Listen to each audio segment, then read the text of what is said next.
Hello साथियों, भारतीय साक्षरता नियम 2023 में हम धारा 26 पढ़ रहे हैं। भारतीय साक्षरता नियम 1872 में ही धारा 32 में वर्णित थी।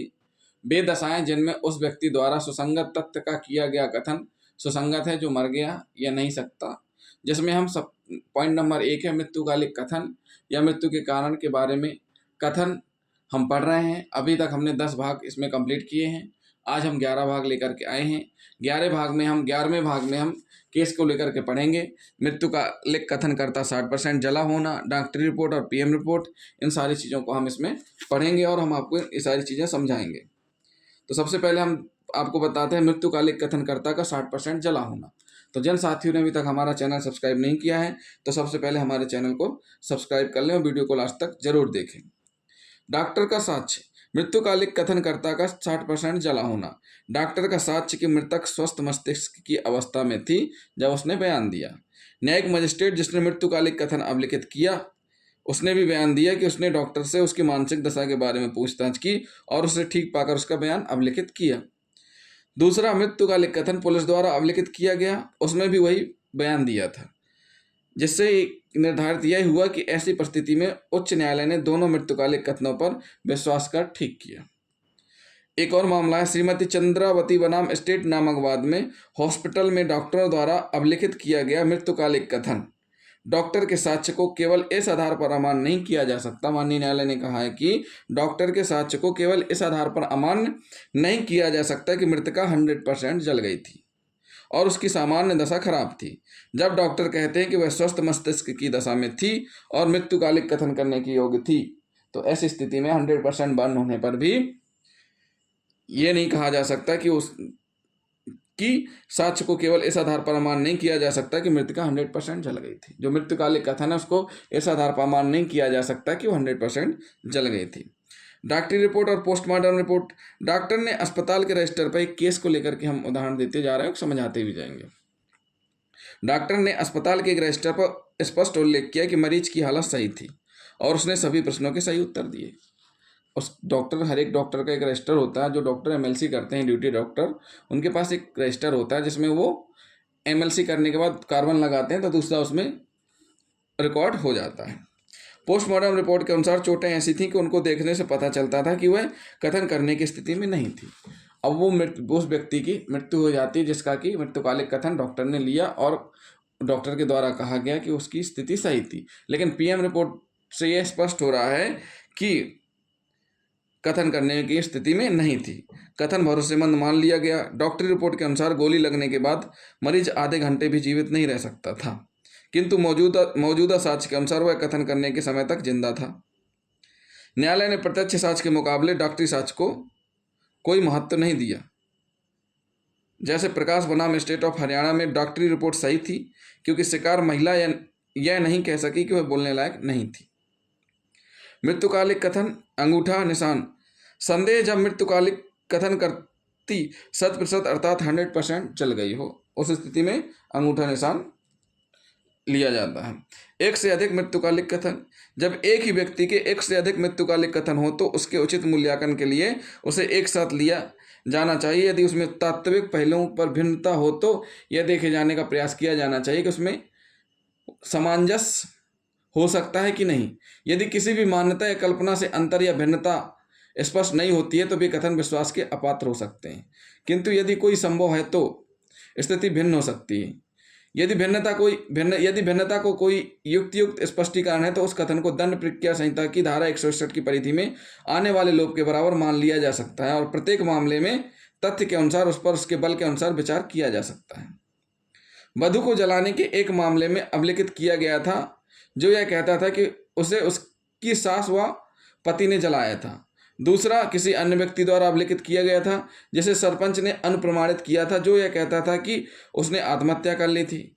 वाद वाले सक्षम साक्षी द्वारा साबित नहीं किया गया था। अभिनिर्धारित वाद वाले पर विश्वास नहीं किया जा सकता। मतलब एक व्यक्ति है जो घायल है, पीड़ित है, जिसकी मृत्यु होने वाली है, उस व्यक्ति के एक से अधिक मृत्युकालिक कथन लिए गए और जब लिए गए तो उनको देखा गया तो जो सही है स्पष्ट है उसको ही विश्वास किया जाएगा, बाकी पर नहीं। अभी निर्धारित किया गया कि बाद वाले जो सरपंच ने प्रमाणित किया था उसको आत्महत्या कर लेना बताया गया था। उस मृत्युकालिक कथन में आत्महत्या कर ली थी, जिसको साबित नहीं माना। कोर्ट ने कहा कि विश्वास नहीं किया जा सकता। 3 मृत्युकालिक कथन हुए। प्रथम मृत्युकालिक कथन सहायक उपनिरीक्षक एएसआई द्वारा लिखित अभिलिखित किया गया। दूसरा, आकस्मिक मृत्यु एक्सीडेंटल डेथ का केस बताया, जो पश्चातवर्ती 2 मृत्युकालिक कथनों द्वारा स्वीकार करने योग्य नहीं पाया गया। 3 मृत्युकालिक कथन हुए। प्रथम मृत्युकालिक कथन सहायक उपनिरीक्षक के द्वारा अभिलिखित किया गया और आकस्मिक मृत्यु का केस बताया, जो पश्चातवर्ती 2 मृत्युकालिक कथनों द्वारा स्वीकार करने योग्य नहीं पाया गया। कोई दुर्बलता द्वितीय मृत्युकालिक कथन में नहीं पाई, जो कार्यपालिक मजिस्ट्रेट के द्वारा अभिलिखित किया गया था, जैसा अभिकथित किया गया था। किसी परिस्थिति का अभाव या अभिलेख पर संदेह करने का तथ्य न होना कि कार्यपालिक मजिस्ट्रेट का अभियुक्त के विरुद्ध कोई बैर भाव था या वह किसी भी प्रकार से मृत्युकालिक कथन बनाने या कूट रचना करने में रुचि अथवा स्वार्थ रखता था। अपने भाई से भी मृतका ने मौखिक मृत्युकालिक कथन किया, जिसका समर्थन 100 परीक्षा रिपोर्ट ने किया। कार्यपालिक मजिस्ट्रेट द्वारा अभिलिखित किया गया कि मृत्युकालिक कथन उसके भाई से किए गए मौखिक मृत्युकालिक कथन से सारता या पर्याप्त रूप से मेल खाता था। क्या निर्धारित हुआ इसमें? कार्यपालिक मजिस्ट्रेट द्वारा अभिलिखित किए गए मृत्युकालिक कथन का असली होना। तथ्यों पर इस कारण संदेह नहीं किया जा सकता, क्योंकि अन्वेषण अधिकारी को उसे भेजने में लगभग 15 दिन का विलंब हो गया था।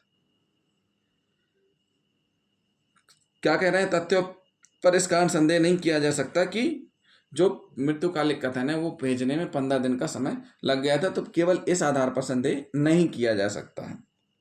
उच्चतम न्यायालय ने यह सिद्धांत प्रतिपादित किया कि जब अनेक मृत्युकालिक कथन हों तो साक्ष्यिक मूल के लिए प्रत्येक को उसके गुण-दोष के आधार पर विचार करना चाहिए। किसी एक को दूसरे में प्रतिकूल अंतर्वस्तु होने के आधार पर नामंजूर नहीं करना चाहिए।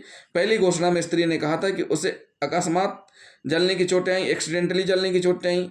इसे मुंसिफ मजिस्ट्रेट द्वारा उचित प्रक्रिया का अनुसरण करते हुए अभिलिखित किया गया। 10 मिनट उसने हेड कांस्टेबल को बताया कि जिसने बिना कोई प्रक्रिया का अनुसरण किए हुए बयान अभिलिखित किया। इसमें उसने अभियुक्त व्यक्तियों को फंसाया। न्यायालय ने कहा कि पहले वाली घोषणा पर विश्वास करना अधिक उचित होगा। मृत्युकालिक कथन की अनेकता नहीं जो अभियोजन केस का वजन बढ़ाता है, किंतु उसका परिणात्मक या मात्रात्मक मूल वजन बढ़ाता है। मृत्युकालिक कथन ऐसा हो जो पूर्ण विश्वास प्रेरित करे। कैसा हो? जो पूर्ण विश्वास प्रेरित करे। तो इसमें हमने आपको समझाया कि एक से अधिक बार अगर मृत्युकालिक कथन हुए हैं तो ये देखे जाएंगे कि उनके गुण दोषों के आधार पर विचार करना चाहिए कि सही स्थिति क्या है। लेकिन इसका मतलब ये नहीं है कि अगर कोई मृत्युकालिक कथन 10-15 दिन लेट प्राप्त हुआ हॉस्पिटल से, उसको क्या कर दिया जाए? संदेह मान लिया जाए, यानी संदेह नहीं किया जा सकता उसमें। तथ्य तथा परिस्थितियों का महत्व, इसमें हम पढ़ेंगे इसी में तथ्य तथा परिस्थितियों का महत्व, कथनकर्ता की सामर्थ्य। यह बात कि मृत्युकालिक कथन की महत्वता का मूल परिस्थितियों के अनुसार ही बताया जा सकता है। उच्चतम न्यायालय के न्यायमूर्ति ने फिर से बात दोहराई कि प्रश्न यह है कि मृतक को किसने छुरे से घायल किया था। जब तक मृतक पीड़ा से तड़प रहा था तो बहुत कम शब्द उसके मुंह से निकल पा रहे थे। उसकी इच्छा इतनी हो रही होगी कि मामूली बातों को काटकर सबसे पहले मजिस्ट्रेट को बता दें कि किसके हाथों से वह घायल हुआ था। मतलब एक व्यक्ति है जिसको इतनी चोट लगी, तड़प रहा है, तो उसका यही काम होगा कि वो एक ही बात बोलेगा कि किसके हाथों से वो घायल हुआ है। मृत्युकालिक कथन का संक्षिप्त रूप से परिस्थितियों के अनुसार सत्यता दर्शाता था और यह भी वह किसी की सिखाई बात नहीं कह रहा था। कथन का सार अन्य गवाहों द्वारा बताई गई बातों के अनुकूल भी था। आहत के दिमाग में चोट आई थी, उसका दिमाग नहीं काम कर रहा था, उसके द्वारा किए गए मृत्युकालिक कथन पर निर्भर नहीं किया जा सकता था। किसी चिकित्सक द्वारा अभिलिखित किए गए कथन को अस्वीकृत नहीं किया जा सकता, विशेष रूप से तब हालात तेजी से बिगड़ रही थी और पुलिस अधिकारी मजिस्ट्रेट को बुलाने का समय नहीं था, या पुलिस अधिकारी को बुलाया गया तो वह तुरंत उपलब्ध नहीं था। स्पष्ट किया गया है, क्या किया गया है कि किसी चिकित्सक द्वारा अभिलिखित किए गए कथन को अस्वीकृत नहीं किया जा सकता, विशेष रूप से तब हालत तेजी से बिगड़ रही थी और पुलिस अधिकारी मजिस्ट्रेट को बुलाने का समय नहीं था, और पुलिस अधिकारी को बुलाया गया तो वह तुरंत उपलब्ध नहीं था।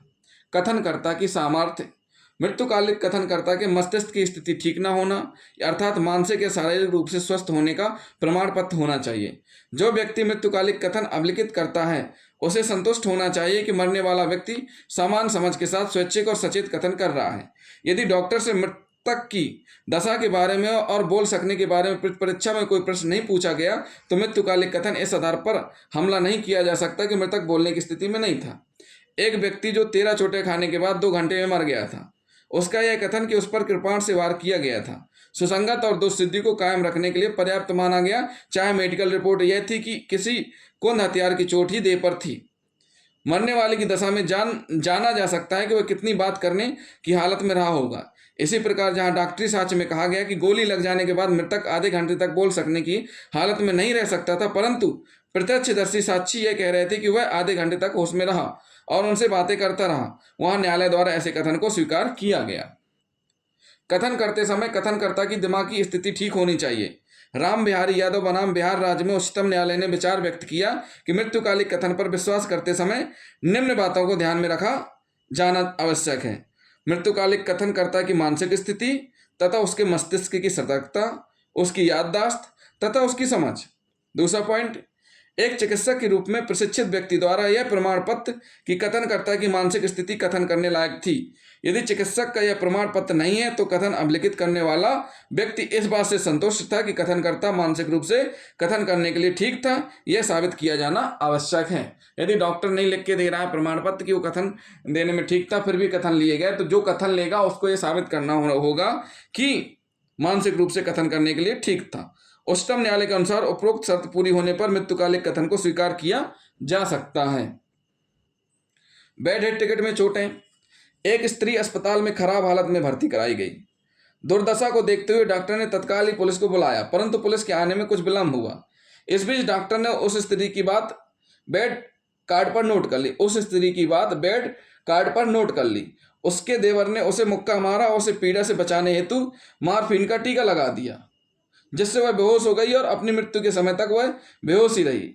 बेड कार्ड पर लिखा हुआ कथन मृत्युकालिक कथन के रूप में ग्राह्य किया गया। जो बेड टिकट होती है, जो उसका कार्ड रहता है, चूंकि क्या हुआ कि हालत खराब थी, पुलिस को बुलाया गया, परंतु पुलिस के आने में विलंब हो रहा था। ऐसे देखते हुए डॉक्टर ने उसी स्थिति से बात की, बात करते हुए उसकी जो रिपोर्ट थी, कार्ड था, उसी में लिख दिया और जिसको मृत्युकालिक कथन के रूप में ग्राह्य किया गया।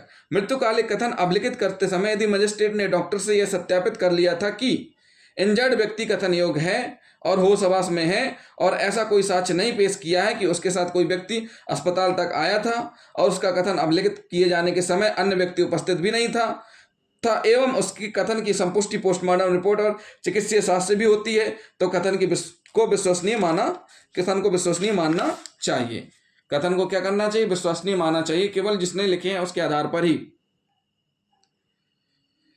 मृत्युकालिक कथन द्वारा पहचान। मृत्युकालिक कथन का महत्वपूर्ण कार्य है कि उसके हत्यारे की पहचान ठीक से होना चाहिए। किस ढंग से या किन शब्दों से ऐसी पहचान की जाती है तात्विक नहीं है। उच्चतम न्यायालय के शब्दों में मामले का सबसे महत्वपूर्ण पहलू यह था कि किसने और क्यों मृतका को छुरा भोंका। इन महत्वपूर्ण बातों पर मृत्युकालिक कथन ने प्रकाश डाला। मृत्युकालिक कथन जिसमें अभियुक्त का नाम और पता न हो इस प्रकार नहीं है कि उसके आधार पर दोष सिद्धि आधारित की जा सके। यदि मृत्युकालिक कथन करने वाला अभियुक्त को पहले से जानता हो और प्रत्यक्षदर्शी साक्षियों ने भी कथन किया कि अभियुक्त ने मृतक पर गोली मारी, तो यह नहीं कहा जा सकता कि मृत्युकालिक कथन मृतक के बारे में नहीं था, क्योंकि उसमें उसके माँ बाप का नाम नहीं था। यानी उसको पहले से जान रहे हैं, साक्षी भी जान रहे हैं, तो उस स्थिति में उसके पिता का नाम, अभियुक्त के पिता का नाम बताना आवश्यक नहीं है। क्यों? क्योंकि उसके माँ बाप का नाम नहीं था। इस आधार पर वो नहीं किया जा सकता। डॉक्टरी सर्टिफिकेट कार्बन कॉपी ग्राह्य। यह धारा उपबंधित करती है कि जब एक कथन लिखित या मौखिक ऐसे व्यक्ति द्वारा अपने विषयक कर्तव्य के निर्वहन में किया जाता है जिसकी उपस्थिति बिना विलंब के नहीं प्राप्त की जा सकती, तो वह साक्ष्य में सुसंगत और ग्राह्य है। इसके अतिरिक्त क्योंकि कार्बन कॉपी एक रूपात्मक प्रक्रिया द्वारा बनाई गई थी, इसलिए वह प्राथमिक साक्ष्य था, इसलिए डॉक्टरी प्रमाण पत्र स्पष्ट रूप से साक्ष्य में ग्राह्य था। तो साथियों, ये थे कुछ भाग नंबर 11 में जो हमने आपको समझाए हैं। अगले भाग नंबर 12 में हम आपको बताएंगे प्रथम सूचना रिपोर्ट मृत्युकालिक कथन के रूप में, वधू का जलना, विवाहिता द्वारा आत्महत्या और मृत्युकालिक कथन, डॉक्टर का कथन, पत्नी हत्या, मृत्युकालिक कथन का सबूत कैसे प्रमाणित किया जा सकता है, ये सारी चीज़ें हम भाग नंबर 12 में बताएंगे। तो जिन साथियों ने अभी तक हमारा चैनल सब्सक्राइब नहीं किया है तो हमारे चैनल को सब्सक्राइब कर लें और वीडियो को लास्ट तक जरूर देखें और साथ ही साथ वीडियो को पूरा देखें, वीडियो को अधिक से अधिक शेयर करें, बेल आइकन बटन दबाना ना भूलें। थैंक यू दोस्तों।